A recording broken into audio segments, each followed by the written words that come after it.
hitting hard. India کے ایک کے بعد ایک سٹیپ پاکستان کے لیے بہت خطرناک ثابت ہو رہا ہے. انڈیا کا ایک اور بڑا سٹیپ سامنے آیا ہے. انڈیا نے ایکشن یہ لیا ہے کہ پاکستان سے ساری امپورٹس بین کر دی گئی ہیں. ساتھ ہی خبر یہ ہے کہ پاکستان کشمیر ایریا میں سارے مدرسے بند کر دیے گئے ہیں. ایسا کیوں ہے اور یہ کیوں کہا جا رہا ہے کہ بھارت 12ویں دن یعنی کہ 12th ڈے پر اٹیک کرے گا. اور ساتھ ہی پاکستان اسٹاک ایکسچینج کو کیوں اتنا بڑا نقصان ہوا. آئیے ان سب خبروں کو ذرا ڈیٹیل میں دیکھتے ہیں. سب سے پہلی خبر جو ہم نے آپ کو دی اور وہ یہ ہے کہ بھارت کی طرف سے پاکستان کی تمام امپورٹس پر بین لگا دیا گیا ہے. پاکستان کی وہ امپورٹس جو ڈائریکٹ بھارت اور پاکستان کے بیچ تھی، پاکستان سے وہ امپورٹس جو تھرڈ کنٹری یا وایا این ادر کنٹری کی جاتی تھی، ان پر بھی بین لگا دیا گیا ہے. یعنی آپ یہ کہہ سکتے ہیں کہ ڈائریکٹ اور انڈائریکٹ امپورٹ اور ٹرانزٹ آف آل گڈس جو کہ پاکستان سے ایکسپورٹڈ فرام پاکستان، وہ سب امپورٹس بھارت نے اس پر پابندی لگا دی ہے، بین کر دیا اس کو. یہ امپورٹس فروٹس، آئل، سیڈز، اس طرح کی امپورٹس جو تھیں وہ کی جاتی تھی. اور انڈیا کے لیے تو یہ کوئی بڑی اتنی اماؤنٹ نہیں تھی، لیکن پاکستان کے لیے ملینز آف ڈالر جو ہیں وہ بڑی اماؤنٹ تھی. اب یہ جو ہے یہ بین کر دیا گیا اور اس سے بھی پاکستان کو نقصان پہنچے گا. دیکھیں اس سے پہلے جو یہ خبر آئی جو میں نے اس سے پہلے والے اپنے شو میں آپ کو یہ بتایا تھا کہ جو حالات ہیں جبکہ جو انڈیا کی طرف سے سٹیپس لیے گئے ہیں اس میں جو یہ کہا ہے اس نے کہ جو فائنینشیل انسٹیٹیوشنس ہیں دنیا کے، وہ پاکستان کے لونز کو ریویو کریں، جس کے اندر ورلڈ بینک بھی ہے، جس کے اندر IMF ہے اور ایشین ڈیولپمنٹ بینک، جتنے بھی ایسی ایجنسیز ہیں. تو دیکھیں اس سے بھی بڑا امپیکٹ آئے گا. یہ جو امپورٹس ایکسپورٹس تو پہلے ہی، تجارت تو ٹریڈ تو پہلے ہی بند ہے، لیکن اب یہ جو ٹریڈ بند کی گئی، یہ والی کے امپورٹس بھی بند کی گئی، اور پھر یہ جو فائنینشیل انسٹیٹیوشنس کو کہا جا رہا ہے، تو اس سے امپیکٹ کی اگر ہم بات کریں تو بہت بڑے بڑے امپیکٹ پاکستان کی اکانومی پر پڑیں گے.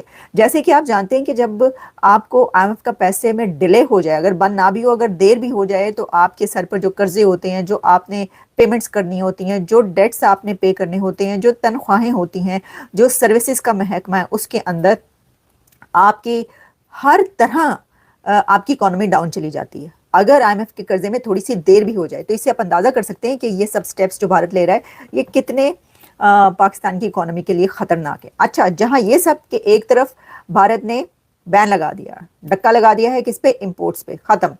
وہیں ایک اور بڑا قدم اٹھایا گیا، اور وہ کیا ہے؟ سینکڑوں، درجنوں نہیں، سینکڑوں میڈیا اکاؤنٹس، جس میں یوٹیوب اکاؤنٹس ہیں، جس میں انسٹاگرام اکاؤنٹس ہیں، جس میں فیس بک اکاؤنٹس ہیں، جس میں ایکس ٹویٹر اکاؤنٹس ہیں، ان سب پہ بین جو لگایا گیا ہے اب ان کی تعداد سینکڑوں میں پہنچ چکی ہے. میں دیکھ رہی تھی کہ کہہ رہے تھے کہ 200 کے قریب تو نام سامنے آ رہے تھے کہ جن کو بین کیا گیا ہے پاکستان کے چینلز کو. اس میں پاکستان کے انفارمیشن منسٹر مسٹر عطا تارڑ کا اکاؤنٹ بھی بین کر دیا گیا. پہلے تو پاکستان کے پرائم منسٹر شہباز شریف کا اکاؤنٹ بین کیا گیا تھا، اور اب خبر یہ آ رہی ہے کہ جو عطا تارڑ ہیں، جنہوں نے وہ والی خبر دی تھی رات کو 2 بجے، آپ کو پتہ ہے 2 دن پہلے وہ اچانک ٹی وی پر نمودار ہوئے تھے مڈ نائٹ 2 بجے کے بعد، اور سب اٹھ بیٹھے تھے کہ کیا ہو گیا، اس کا مطلب ہے کہ انڈیا نے حملہ کر دیا یا بھارت حملہ کرنے لگا، یہ بتانے کے لیے آئے. تو پریس کانفرنس انہوں نے رات کو 2 بجے کی تھی. اس پریس کانفرنس کی طرف میں آتی ہوں کہ اس سے کیا ہوا. لیکن ان کا اپنا اکاؤنٹ، جناب عطا تارڑ صاحب کے اکاؤنٹ کو بھی بھارت نے بین کر دیا اور بلاک کر دیا ہے انڈیا کے اندر. اب ان کا اکاؤنٹ بھی نہیں دیکھا جا سکے گا. تو ساتھ ہی بابر زمان جو کہ کرکٹر ہیں، بابر زمان، ان کا اکاؤنٹ بھی بین کر دیا گیا. تو انہوں نے کہا کوئی رشتہ ناتا کچھ نہیں رکھنا، سب کے اکاؤنٹ پر ڈکا لگا دو، سب کے اکاؤنٹ بند کر دو. یہ اکاؤنٹس جو ہیں وہ سارے بند کرتے چلے جا رہے ہیں. یعنی کہ سوشل میڈیا اکاؤنٹس کی ہم بات کریں، ہم بینک اکاؤنٹ کی نہیں بات کریں. ہم بینک اکاؤنٹ جو ہے وہ آپ دیکھ لیں کہ پاکستان کے بینک اکاؤنٹ پر جو ہے وہ کون کون سے اثرات پڑ سکتے ہیں جو انہوں نے کیے ہیں.